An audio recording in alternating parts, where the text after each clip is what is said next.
Buongiorno a tutti, buona domenica, bentornati sul canale. Torniamo a mente fredda su Inter-Atalanta 1-1 e sulla beffa subita. Una beffa subita dal gol di Krstovic nel finale, dalle decisioni arbitrali e da ciò che l'Inter poteva far meglio, ecco, quindi anche dai propri errori.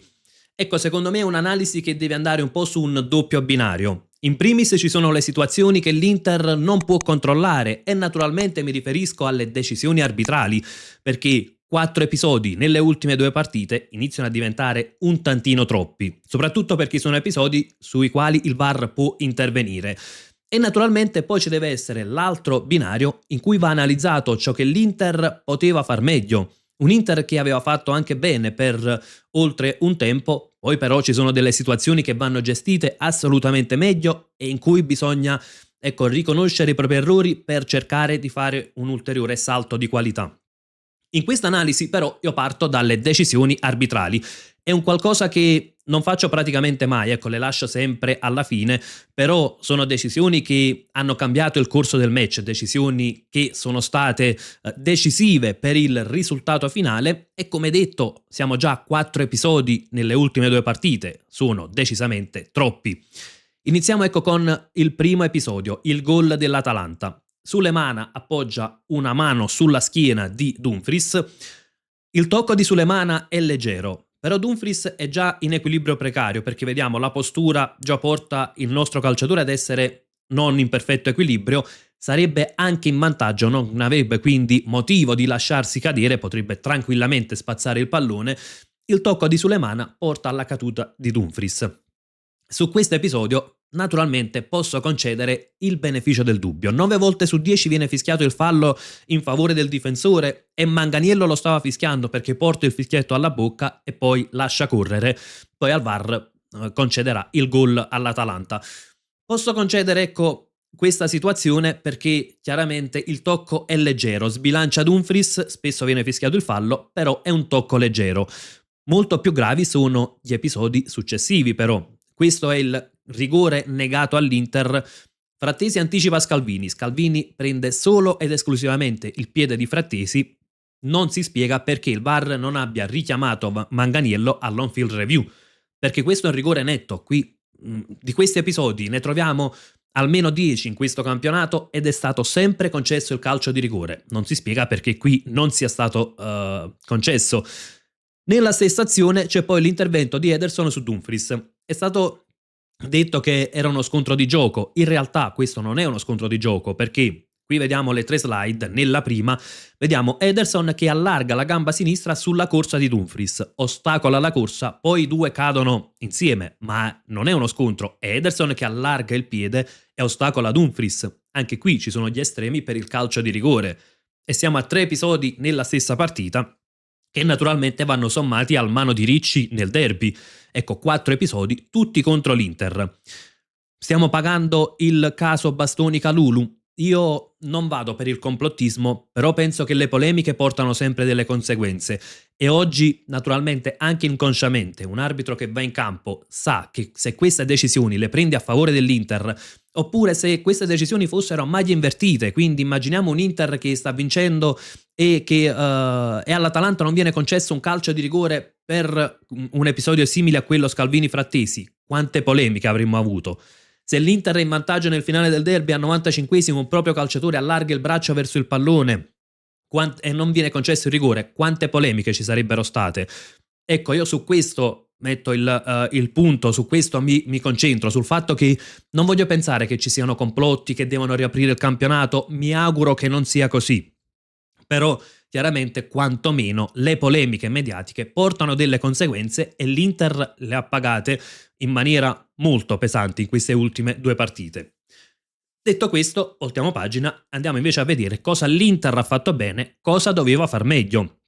Perché naturalmente è un Inter che aveva impostato bene la partita e che per 60 minuti, ecco un tempo 60 minuti, aveva fatto anche un ottimo match. Partiamo innanzitutto da come l'Atalanta imposta la fase di non possesso per arrivare poi a cosa l'Inter ha fatto benissimo. Non era un Atalanta che andava al pressing altissimo, ma aveva, ecco, Zalewski andava su Zielinski. Poi c'erano tanti riferimenti uomo su uomo, non un pressing a tutto campo. Scamacca aveva Kanji come riferimento, Samardzic, Carlos Augusto, Pasalic come riferimento aveva Bissek. Occhio però, non trovavamo Pasalic in questa posizione sulla prima costruzione dell'Inter. Questo significa che magari la costruzione avveniva non con un pressing altissimo, poi quando magari l'Inter si avvicinava alla linea di metà campo, quando andava in sviluppo, Pasalic aveva come riferimento a Bissek, come appena detto, Kolasinac, Barella. Gli esterni di centrocampo sui nostri quinti, Jim City, Pia Esposito, Scalvini, Thuram.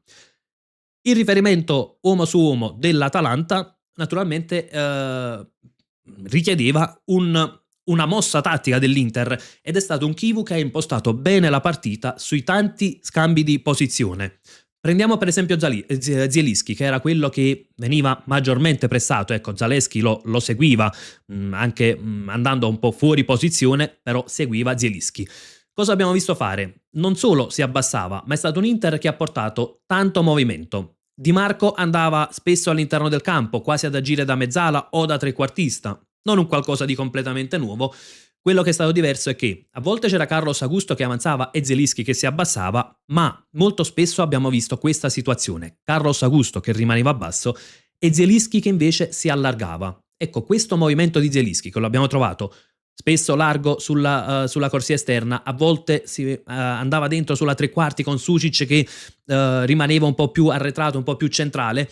Ecco, questo movimento ha mandato un po' a vuoto il pressing di Zalewski, perché ovviamente se un calciatore deve pressare il play avversario, un conto è se Zielinski fa il solito movimento, quindi si abbassa e quindi a Zalewski tocca soltanto fare questo movimento, un altro è se Zielinski lo troviamo in posizione centrale, in posizione esterna, sulla tre quarti, è chiaro che manda un po' fuori giri il pressing dell'avversario.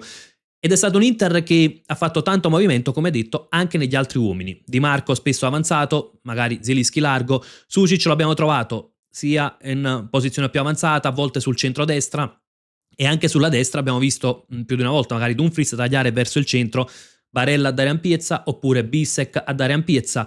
I due attaccanti, Thuram spesso è andato incontro al centrocampo, l'abbiamo visto anche nella nostra metà campo, a fare un po' il lavoro che fa solitamente Lautaro Martinez, seppur ovviamente con caratteristiche diverse, Pia Esposito a fare un po' più da terminale offensivo. Poi magari su Thuram ecco, c'è tanto da aggiungere dal punto di vista della prestazione individuale, anche stavolta ha lasciato molto a desiderare. E ecco, forse era partito anche bene nei primi 15-20 minuti, poi ha iniziato a sbagliare appoggi, spesso veniva anticipato, sotto porta ha fallito un gol quando è stato chiuso da Carnesecchi, quindi ancora una volta prestazione di Thuram molto deludente. Arriviamo anche alla corsia di destra, ecco, come detto, al di là dei movimenti c'è stato un Dumfries che invece ha dimostrato tutta la differenza quando in campo c'è Luis Enrique e quando c'è Dumfries. Non perché l'olandese abbia fatto faville, è vero, ha messo lo zampino nell'azione del gol, ma in generale dava sensazione di pericolosità su quella corsia, sia quando veniva cercato, ma anche quando l'azione si sviluppava sulla sinistra. Ecco, per esempio, quando Di Marco o un altro calciatore in questa posizione era pronto al cross, Dumfries che taglia sul secondo palo diventa un pericolo per la difesa atalantina, che quindi doveva sempre fare attenzione a questo pericolo sulla fascia destra. Tanto è vero che la soluzione da quinto a quinto è stata cercata dall'Inter. C'è stata anche un'occasione nel secondo tempo, poi Dumfries ha un po' schiacciato il colpo di testa, Mkhitaryan si è trovato poi in fuorigioco, però insomma Dumfries è stato un fattore, ha dimostrato quanto può essere utile all'Inter. Anche come detto nell'azione del gol, quando vince il duello con Kolasinac, poi c'è l'errore nel controllo di Pasalic, l'azione si sviluppa e c'è l'ottimo gol di Pio Esposito, favorito anche da Carnesecchi ovviamente. Andiamo invece a cosa ha fatto l'Inter in fase di non possesso. Era un Inter che portava una linea di 4 calciatori, i 2 attaccanti erano a stazionare in questa posizione e poi magari c'erano le 2 mezze ali che avanzavano. Barella andava tra Kolasinac e Pasalic, Sucic più in questa zona tra Scalvini e Zappacosta. Non era un pressing altissimo quello dell'Inter, in generale le due squadre portavano sì una linea di pressing ma poi aggredivano quando l'avversario andava in sviluppo, quando si avvicinavano alla linea di metà campo, non aggredivano sempre costantemente la prima costruzione avversaria. Tanto è vero che se andiamo a riprendere il PPDA, ovvero l'intensità di pressing, che ricordiamo più è alto il valore, meno intenso il pressing, perché significa che una squadra concede più passaggi, troviamo due intensità di pressing non molto alte, ecco, un pressing ben più basso di quello che fanno solitamente Inter e Atalanta. Atalanta che poi naturalmente provava a verticalizzare, nel primo tempo c'è stata qualche situazione per verticalizzare, però insomma niente di particolarmente pericoloso, solo un tiro di Scamacca bloccato in 3 tempi da Sommer. Forse lì, ecco, Sommer ha tolto un po' di sicurezza, però c'era un campo anche bagnato che non va ovviamente dimenticato. Poi per il resto era un Atalanta che provava sì a sfruttare magari le catene laterali, per esempio qui c'era Bernasconi, Kolasinac e Pasalic, da questo lato magari Zappacosta, Samardzic e Scalvini, però era un Atalanta praticamente inconcludente che nel primo tempo non ha portato alcun pericolo alla porta dell'Inter. E un Inter invece che con questo movimento che abbiamo visto, quindi con Barella, Sucic, scambi di posizione, Zielinski che si muoveva tanto, spesso mandava a vuoto il pressing dell'Atalanta e trovava delle praterie anche per ripartire, quindi era una partita gestita molto bene dall'Inter. Poi nel secondo tempo è uscito Sucic, è entrato Mkhitaryan, forse Sucic ha un po' più la tendenza di andare dentro gli spazi, di buttarsi in avanti, Mkhitaryan di dare un po' più una mano in costruzione, però insomma in generale era un Inter che per un'ora di gioco ha fatto anche bene. Il problema qual è stato? Che è un Inter che costruisce tanto ma finalizza poco e male, è un Inter che poi fa fatica, ecco, a finalizzare tutto ciò che crea, e queste sono le statistiche della partita. Ed è un Inter che troviamo 16 tiri totali, 3 in porta, ma a questi vanno sommati tutte quelle situazioni in cui l'Inter arriva sulla tre quarti e poi fa tanti tocchi, fa un passaggio di troppo, si prova ad entrare in area col pallone, in porta col pallone e non si calcia. Abbiamo almeno 4-5 situazioni in cui l'Inter è in posizione favorevole e non calcia in porta, quindi non va neanche ad alimentare le statistiche né sui tiri né sugli XG. E quindi troviamo 3 grandi occasioni, ma nelle grandi occasioni non viene conteggiato il gol, ecco, non è stato calcolato come grande occasione, infatti vediamo tutte mancate, più le varie potenziali occasioni. È qui che l'Inter deve migliorare, nella finalizzazione, quando crei tanto, arrivi sulla tre quarti, arrivi in area, bisogna calciare in porta, è un qualcosa che l'Inter porta dietro da tempo, è un qualcosa che l'Inter nel corso di questo campionato ha evidenziato, crea tanto ma finalizza poco. E se guardiamo gli XG, da una parte troviamo quelli dell'Inter 1,54, dall'altra quelli dell'Atalanta 1,11. Occhio però, perché magari guardando questi XG si è tentati a pensare che la partita sia stata equilibrata. L'XG dell'Atalanta viene creato tutto nell'occasione praticamente del gol. Qui c'è il tiro di Sulemana, che proviamo ad ingrandire l'immagine, totalizza un XG di 0,34. Successivamente c'è Krstovic che appoggia in porta, totalizza un XG di 0,69. È tutto qui l'XG dell'Atalanta, tutto in quell'occasione. E quindi io dico, ok, ci sono gli errori arbitrali e questo non va dimenticato, però un Inter che ha concesso una sola occasione all'Atalanta e ha creato tanto, ecco, non deve tenere questa partita in bilico fino agli ultimi minuti, perché poi può essere l'episodio, in questo caso c'è l'episodio arbitrale, ma può esserci anche un episodio sfortunato, un calcio piazzato, e questo poi porta l'Inter a perdere punti pesantissimi nella corsa allo scudetto. E capisco che naturalmente può esserci un calo fisiologico e quindi posso capire quando magari la palla gira con minore velocità, capisco quando magari, ecco, si fa fatica a creare occasioni perché ovviamente si fa fatica dal punto di vista fisico, ma quando sei sotto porta bisogna calciare, bisogna finalizzare. Se calciamo in quelle 4-5 occasioni, magari una può andarci bene e portiamo la partita sul 2-0 e lì poi non c'è episodio arbitrale che tenga. Naturalmente concludo anche sulle scelte di Christian Chivu, perché se la partita era stata impostata bene dal punto di vista tattico, non mi hanno convinto affatto alcune scelte nei cambi. Per i cambi mi riferisco in primis a quello Barella-Frattesi, perché nel momento in cui l'Atalanta aumenta il peso offensivo e fa entrare anche De Ketelaere, Chivu toglie Barella per mettere Frattesi. Ora, ok che il Barella non sia il miglior Barella ammirato negli anni all'Inter, però Frattesi va a svuotare il centrocampo, toglie consistenza al centrocampo, si fa un lavoro più di inserimento e infatti poi stava conquistando il calcio di rigore, o meglio l'aveva anche subito il fallo, però è quello il lavoro che fa Frattesi. Se mi trovo sull'1-0 ad un quarto d'ora dal termine, a 20 minuti dal termine, non vado a togliere consistenza al centrocampo. E l'altro cambio che a me non ha convinto è quello di Pio Esposito per Bonnì, perché in quel momento della partita io preferisco avere in campo un centravanti di peso, posso appoggiarmi su di lui, posso chiedergli di tenere palla, di subire il fallo, di far passare minuti. È un calciatore importante, per esempio il lavoro che fece Pio Esposito all'Olimpico contro la Roma fu determinante per portare a casa poi il risultato, e quella scelta diciamo che non mi ha pienamente convinto. Poi magari Chivu l'aveva letta in modo diverso, quindi l'Atalanta sbilanciata, in contropiede facciamo il 2-0, però insomma inserire Frattesi e tenere Bonnì e Thuram toglie tanta consistenza, toglie anche ecco, quella possibilità di tenere palla e di far passare secondi. A volte se non si trova il 2-0 bisogna anche saper gestire l'1-0.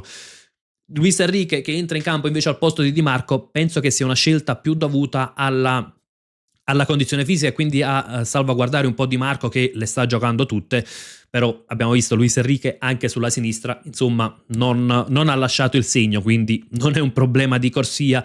Al massimo, se vogliamo ritenere che sia tattico il problema, è proprio per il ruolo, proprio a fare il quinto, insomma lo vedo davvero poco adatto. Detto questo, è un Inter che in questo momento si trova a più 8, quindi non facciamoci la testa, non è perso lo scudetto, il Milan deve ancora giocare con la Lazio. Se dovesse vincere, quindi il vantaggio si ridurrebbe a 5 punti, è chiaro che c'è quel pizzico di apprensione inevitabile, perché veder scendere il vantaggio da 10 a 5 punti in 2 settimane può creare quell'apprensione, però insomma è un Inter che dalla prossima inizierà a recuperare anche con ogni probabilità sia Çalhanoğlu che Lautaro Martinez, e quindi qui andiamo poi sul punto in cui abbiamo tanta più qualità a centrocampo, ecco la qualità aumenta in maniera importante col doppio play, Lautaro Martinez in campo che permette ecco di fare quel lavoro che in parte ieri ha fatto Thuram, ma permette anche di portare leadership, di aiutare i compagni sia tatticamente sia dal punto di vista mentale, e quindi chiaramente ecco un Inter che avrà nuovamente tutti gli effettivi o quasi, ovviamente ha molte più possibilità di mantenere il vantaggio, fermo restando che 5 punti a 9 giornate dalla fine è comunque ancora un buon vantaggio. Poi ci sono tante partite da giocare, ci sono tante sfide importanti sia nel calendario dell'Inter ma anche in quello del Milan, quindi insomma se il Milan dovesse accorciare è un campionato tutto da giocare,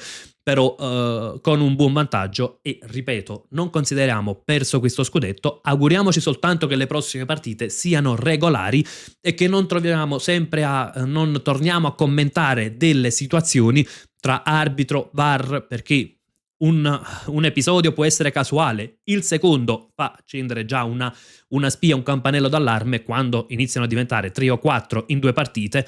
Ecco che c'è un po' quel timore che possiamo vederne in sequenza. Mi auguro che non sia questo il caso, mi auguro che non sia nulla di studiato a tavolino, io non voglio pensare assolutamente al complotto, mi auguro però che l'Inter possa riprendere subito la corsa già dalla prossima trasferta a Firenze. Fatemi sapere anche la vostra nei commenti, cosa ne pensate di Inter-Atalanta, perché no, delle decisioni arbitrali, delle scelte di Chivu, di come l'Inter ha gestito la partita.